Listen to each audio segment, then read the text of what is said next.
Hola, ¿qué tal amigos? Espero se encuentren muy bien y vamos a continuar con los temas de lógica.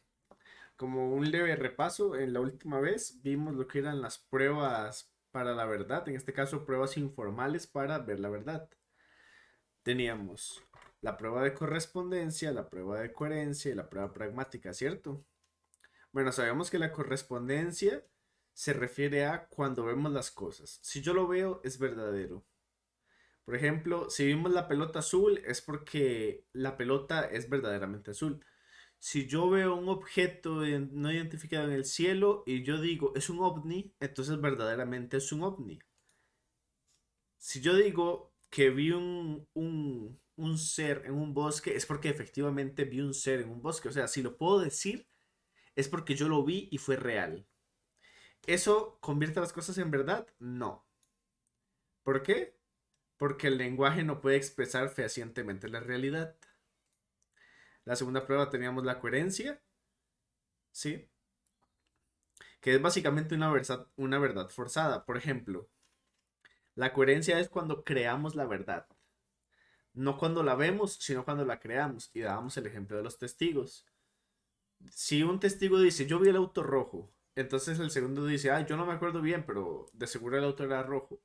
Y un tercer testigo podría decir, mira, si el primero vio un auto rojo y el segundo vio un auto rojo, yo no voy a decir que vi un auto azul, no tendría sentido. Entonces la tercera persona y cuarta, y quinta, y sexta y todas las otras van a decir que vieron un auto rojo porque es una verdad por coherencia. Puede haber aquí incluso casos de coerción y demás. Ahora, ¿la coherencia implica la verdad? Sabemos que no, porque nada puede garantizar la verdad en todo un conjunto, aunque todos los enunciados estén correctamente relacionados. Y la última verdad que teníamos era una verdad pragmática, o sea, que se basa en los resultados de la vida. O sea, en la parte práctica, en los resultados que visiblemente podemos notar. Por ejemplo, una botella de agua en el desierto. ¿Cuál es la verdad? Una botella de agua puede valer 1000 euros en un desierto, porque es la última botella de agua que hay ahí. Eso es una verdad pragmática. Claro, una persona tal vez en un país del trópico, Salvador, tal vez, no sé, Guatemala, Costa Rica, algún país, algún estado en Estados Unidos, me podría decir 1000 euros por una botella de agua, estás loco. Eso tiene que ser mentira. Una persona en Perú podría decir, ¿qué? $500 por una botella de agua. No, usted está loco, me está estafando, esto no puede ser verdad, esto es una mentira. La misma situación en un desierto puede ser verdad. ¿Por qué? Porque es pragmática, es una verdad pragmática. Eso fue lo último que vimos, ¿eh? Un pequeño repasito nada más.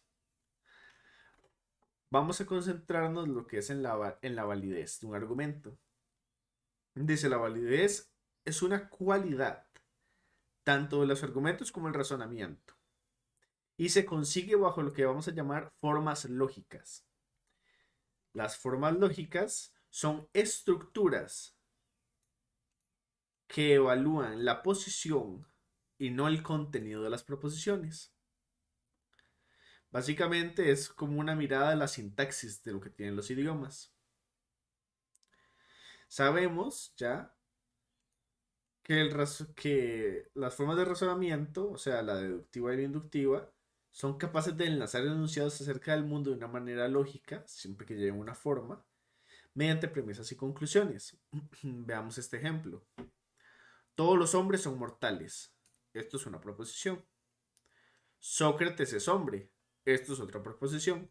Por lo tanto, ¿sí? Esta es una palabra clave que estamos utilizando para inferir algo del cual no sabemos si es verdadero o falso. Decimos Sócrates es mortal. Esta es la conclusión. Ahora, ¿qué pasa? Que Sócrates pudo haber sido inmortal. Y puede ser verdad, o sea, puede ser real que Sócrates fuera inmortal. Pero ¿qué pasa? Que con esta premisa de que todos los hombres son mortales y Sócrates es hombre, nosotros pudimos inferir válidamente que Sócrates es mortal, aunque Sócrates no lo fuera. ¿Sí? Puede ser que Sócrates no lo fuera, y aunque ese hecho fuera real, no invalida nuestro argumento, porque nuestro argumento está correctamente basado en estas dos premisas. Entonces, ¿cuál es la forma más válida que tenemos? O la más clásica. Dos premisas y una conclusión.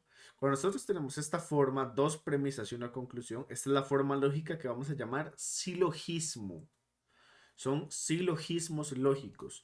Dos premisas, una inferencia y una conclusión. Eso es lo que llamamos nosotros silogismo lógico. Y es una forma lógica que nos va a permitir que validar argumentos. Ahora, hay también, bueno, este es un pensamiento que se pone, dice, podría haber pasado que Sócrates hubiera sido inmortal y nuestra conclusión ser falsa. Pero según las relaciones de las premisas, lo lógico sería pensar en la mortalidad de Sócrates. Apreciamos que a veces silogismos válidos contienen conclusiones falsas. También los hay con no válidos y conclusiones verdaderas. Y esto es justamente lo que vamos a ver aquí. Es una recopilación de ejemplos para ver que no siempre todo argumento es verdadero ni tampoco es completamente falso. Y lo que nos importa es la evaluación de las relaciones que tienen las premisas y las conclusiones. Veamos, por ejemplo, este es el ejemplo número 1. Es un argumento válido que contiene premisas verdaderas y conclusiones verdaderas. Dice, todos los mamíferos tienen pulmones. Eso es cierto. Todas las ballenas son mamíferos, por lo tanto todas las ballenas tienen pulmones. Esto es un argumento tanto válido como verdadero. Cuando tenemos esta cualidad, decimos que nuestro argumento es contundente. ¿Y por qué es contundente? Porque las premisas que utiliza son verdad, su estructura lógica es válida y aparte de eso, tiene aseveraciones en la realidad. Entonces nuestro argumento es contundente. Nada de lo que alguien más demuestre en el futuro lo va a cambiar.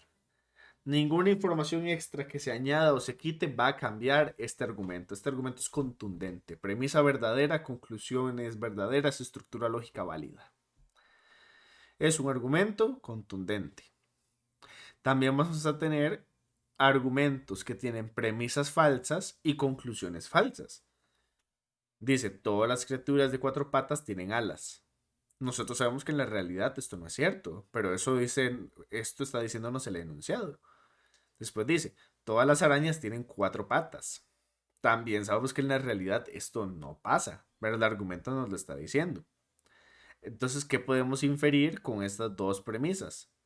Que todas las arañas tienen alas.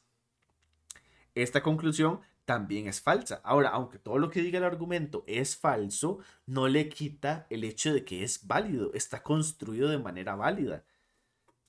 Dice, todas las criaturas de cuatro patas tienen alas, todas las arañas tienen cuatro patas, por lo tanto, todas las arañas tienen alas. Esto estructuralmente, que vamos a ver el análisis más adelante, esto es válido.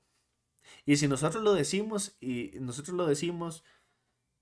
y lo repasamos en nuestras cabezas, decimos, esto tiene sentido. No sabemos fehacientemente si tiene lógica porque no hemos visto las herramientas lógicas para análisis de argumento, pero si estas palabras nosotros las repetimos en nuestras cabezas, decimos, tiene sentido, ¿sabes? Como que suena que puede ser que sí.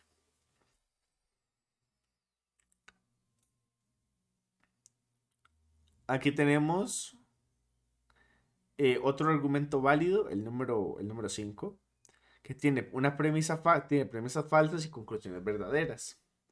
Dice lo siguiente, todos los peces son mamíferos, todas las ballenas son peces, por lo tanto todas las ballenas son mamíferos. Todos los peces son mamíferos, ¿esto es real? No, sabemos que esto no es real. Y todas las ballenas son peces, esto tampoco necesariamente es real. Pero ¿qué pasa con la conclusión? Todas las ballenas son mamíferos, esta es real. Entonces ven que no ocupamos siempre premisas verdaderas para tener conclusiones verdaderas. Dice lo siguiente, la conclusión de este argumento es verdadera tal y como sabemos. Puede ser inferida válidamente a partir de dos premisas que son absolutamente falsas. Ahora también tenemos argumentos, veamos un ejemplo de argumentación inválida. Hay los argumentos inválidos también pueden tener premisas falsas y conclusiones verdaderas. Por ejemplo, todos los mamíferos tienen alas. ¿Sí? Todos los mamíferos tienen alas. Todas las ballenas tienen alas y por lo tanto todas las ballenas son mamíferos. ¿Qué es lo que va a pasar acá? Veamos si lo podemos hacer con algunas formitas. Déjenme encontrar aquí unas formas. Miren, todos los mamíferos tienen alas. Vamos a ver, creemos un universo, ¿sí? Donde sean alas. A esto. A esto le vamos a llamar aquí. Esto es un universo de las alas. Perfecto, este es el universo de las alas. Luego, a mí me dicen, mira, dentro del universo de las alas, dice, todos los mamíferos tienen alas. Entonces, esto, vamos a ver de qué colorcito lo podemos poner. Esto lo vamos a hacer. Estos son los mamíferos. Entonces dice, todos los mamíferos tienen alas. O sea, dentro del universo de las alas, todos los mamíferos tienen alas. Genial. Dice, todas las ballenas también tienen alas. Ok. Todas las ballenas. Todas las ballenas también tienen alas. Perfecto. Estas son las ballenas. Todas tienen alas. ¿Qué me dice la conclusión? Que todas las ballenas son mamíferos. Y aquí es donde nos quedamos así de, perdón. ¿Cómo? En ningún momento a mí me distribuyeron la cualidad de las alas. Porque todas las ballenas van a ser mamíferos. No, no, no. Una cosa son mamíferos con alas y otra cosa es ballenas con alas. Pero ¿en qué momento me mezclan a mí que las ballenas son mamíferos solamente por tener alas? Bajo estas premisas, eso no puede suceder. ¿Sí? Entonces, descartadísimo completamente. El argumento es inválido. Ahora, ¿vieron lo que acabo de hacer? ¿Sí? Nosotros podemos hacer un análisis preliminar de los argumentos y vamos a tener distintas herramientas para poder hacer dichos análisis. Son herramientas que son de uso rápido, por así decirlo, que no deben costar mucho tiempo, depende de lo complicado que sean los argumentos. Miren, como técnica número uno para el análisis de argumentos vamos a tener el parafraseo. ¿Qué es el parafraseo? Es expresar con nuestras propias palabras las ideas o frases que tiene algún tipo de otro contenido. Esto nos va a permitir expresar de manera más clara las conexiones dentro del argumento cuando el mismo le hacen falta. Ahora, para parafrasear necesitamos dos elementos, ¿sí? Dos elementos básicos, que es tomar un documento original o tomar el original de algo y segundo, pensar cómo traducirlo. El tercer elemento, que es el C, es traducirlo con nuestro propio entendimiento, pero ese no es básico, porque a veces ocupamos mal lenguaje para poder transcribir las cosas. Y aquí tenemos el ejemplo. Miren, este es un ensayo. Este en amarillo es un texto de los terópodos, que son dinosaurios, ¿sí? Que van caminando erguidos, que no pudieron haber evolucionado en aves modernas, y nos explican las razones de por qué no pudieron evolucionar como ave moderna. Entonces dice, la primera es que la mayoría de los fósiles de dinosaurios terópodos, parecidos a las aves, surgieron hace 75 millones de años después de los restos fosilizados después de los restos fosilizados de la primera ave. La segunda es que los ancestros de las aves debieron estar adaptados para el vuelo y los terópodos no lo estaban. Ven, o sea, es un argumento que lo podemos parafrasear. Cuando lo parafraseamos, lo ponemos aquí con uno, 2, 3, acomodamos las ideas así por lista. Decimos, bueno, ¿qué pasó primero? Los dinosaurios terópodos parecidos a las aves surgieron mucho después de los restos de fósiles de la primera ave. Punto número 2. Los ancestros de las aves debieron estar adaptados para el vuelo, pero los dinosaurios terópodos no lo estaban. Número 3, ven, estamos parafraseando. Mantenemos el contenido, mantenemos lo esencial que nos está diciendo aquí el argumento en amarillo y nosotros lo transcribimos a nuestras propias palabras para un mejor entendimiento y un mejor razonamiento de las ideas. El segundo ejemplo que tenemos, el segundo ejemplo, la segunda habilidad que tenemos para el análisis preliminar de argumentos, eso son los diagramas. Muchas veces vamos a utilizar los diagramas de Venn, como este el caso. Sí, esto es meramente, este dibujo, por cierto, es meramente ejemplificativo. No necesariamente tiene que estar bien. Sí, esto lo vamos a ver más adelante. De momento no. Pero es bueno que sepan que podemos utilizar diagramas para hacer un análisis preliminar de los argumentos. La tercera herramienta que vamos a tener es conocer de argumentos entrelazados. Lo importante que tiene saber de argumentos entrelazados es que los argumentos están determinados por el número de conclusiones. Si en un argumento tengo una conclusión, el argumento es uno. Si hay dos conclusiones, significa que hay dos argumentos. Si hay tres conclusiones en un texto, significa que hay tres argumentos en ese texto. Es una conclusión por argumento. Eso es lo más importante que tenemos que conocer del argumento entrelazado. Aprender a contar el número de argumentos que hay. Porque con base en eso podemos hacer la cantidad de diagramas correspondientes o la cantidad de parafraseos correspondientes. El cuarto que tenemos es el argumento en contexto. ¿Qué es lo más importante que ocupamos saber del argumento en contexto? Que muchas veces los argumentos no traen indicadores de palabras claves para premisa y conclusión. Entonces los tenemos que leer todos, los tenemos que entender y tenemos que, basados en la experiencia y en lo que podamos agarrarnos, saber de qué están hablándome en este argumento para entender las ideas. Por ejemplo, si nosotros decimos, llevaré una langosta a casa para cenar, si nosotros leemos esto sin ningún tipo de contexto, nosotros no entendemos si es que vamos a invitar a la langosta a una cena o si la langosta va a ser la cena. Cuando nosotros aplicamos los contextos, nosotros podemos inferir por experiencia que alguien no va a invitar una langosta a cenar a su casa, sino que la langosta va a ser la cena. Entonces comenzamos a analizar y construir silogismos partidos de ese contexto. Esto es lo más importante que tiene el argumento con contexto. Que cuando no hay palabras clave ni indicadores en el argumento, nosotros tenemos que valernos de la experiencia, la intuición y el sentido común para poder organizar los silogismos. También vamos a tener lo que son premisas no declaratorias. Si bien dijimos que las órdenes y las preguntas no sirven, o sea, no nos funcionan como proposiciones para el análisis, lo cierto es que hay preguntas que son retóricas que sí nos permiten hacer análisis. Estas preguntas son preguntas que la respuesta se supone que es tan obvia, ¿sí? La pregunta es tan obvia que la persona podría responderlo sin ningún problema y hacer un argumento a partir de él. Este es un ejemplito, por cierto, de lo que decía Sócrates sobre el argumento defectuoso. Miren, Sócrates decía, si nadie quiere ser miserable, no hay nadie que desee el mal. Pues, ¿qué la miseria sino el deseo y la posesión del mal? Dice, se usa una pregunta retórica en forma de proposición. Esta es la pregunta, pues, ¿qué es la miseria sino el deseo del mal? El deseo y la posesión del mal.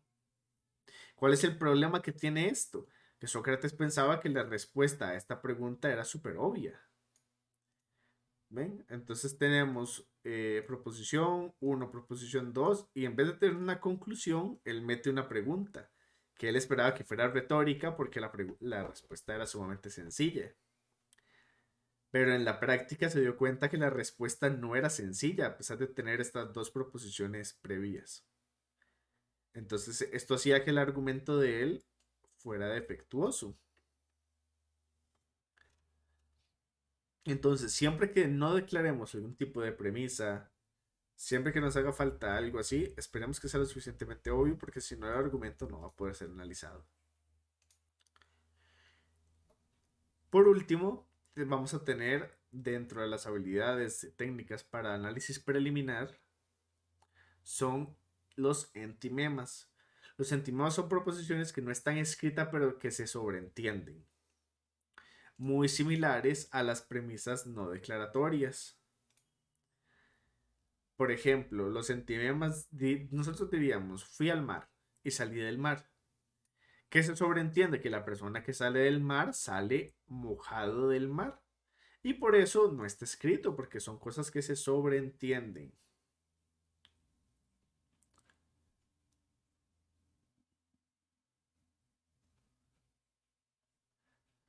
Estos son los entimemas. Proposiciones que no están escritas porque se entienden debido a que al contexto.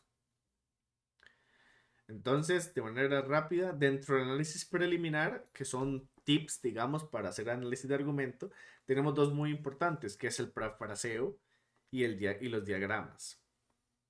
Cosas importantes que hay que conocer del análisis preliminar, que pueden haber argumentos entrelazados, que pueden haber argumentos que no tienen indicadores y vamos a ocupar su contexto para entenderlos. Pueden haber argumentos con premisas que no están declaradas, pueden haber argumentos con entimemas. Bien, ahora, nosotros ocupamos diferenciar. ¿Cuándo es un argumento? Sabemos que el argumento tiene premisas y conclusiones acomodadas en formas lógicas, o sea, en silogismos. O vamos a diferenciar cuándo es un argumento y cuándo es una explicación. Pues miren, para eso es esta parte. Las explicaciones responden al por qué, por tanto, el por de las cosas, ¿sí? Buscando justificaciones que no necesariamente tienen que ser concluyentes, porque la explicación siempre va a depender del contexto y las intenciones de quien la da. Por ejemplo, si a ustedes su madre o su padre o quien sea les pregunta por qué no ordenaron su cuarto y ustedes le responden porque no me dio la gana, eso es una respuesta. Y sí, te lo estoy explicando. ¿Y por qué no ordené mi cuarto? Ahora, una vez más, la característica de las explicaciones es que no son concluyentes. El hecho de ser algo concluyente es una característica de la argumentación, no de la explicación. La explicación me dice el por qué podría estar sucediendo algo. La explicación, conforme más conozcamos la cosa que se está estudiando, más explicaciones vamos a poder dar del por qué surgen ciertos fenómenos. ¿Sí? En la argumentación no, en la argumentación es concluyente, lo que digamos en ese instante va a ser así de manera incambiable. Se espera que la argumentación sea contundente. Si nosotros revisamos el ejemplo de la explicación, dice Q porque P, o sea, resultado porque hecho. Esta es la estructura, Q porque P. ¿Cuál es el problema que tiene la explicación? Que muchas veces las personas no quedan conformes con las explicaciones y suelen buscar más. ¿Sí? La persona muchas veces busca una argumentación, pero pensó o creyó que ocupaba una explicación. Por ejemplo, en esto con el ejemplo del cuarto. Te preguntan, ¿por qué no ordenaste tu cuarto? Porque no me dio la gana. Si la persona que estaba preguntando no queda satisfecha, decimos, estabas buscando una argumentación. ¿Sí? No una explicación, porque la explicación puede ser muchísimo menos impactante. Entonces decimos, mientras que la argumentación busca la verdad de Q, la explicación asume la verdad de Q por medio de P. Entonces decimos, veamos la estructura. No ordené mi cuarto porque no me dio la gana. ¿Qué buscaría aquí la argumentación?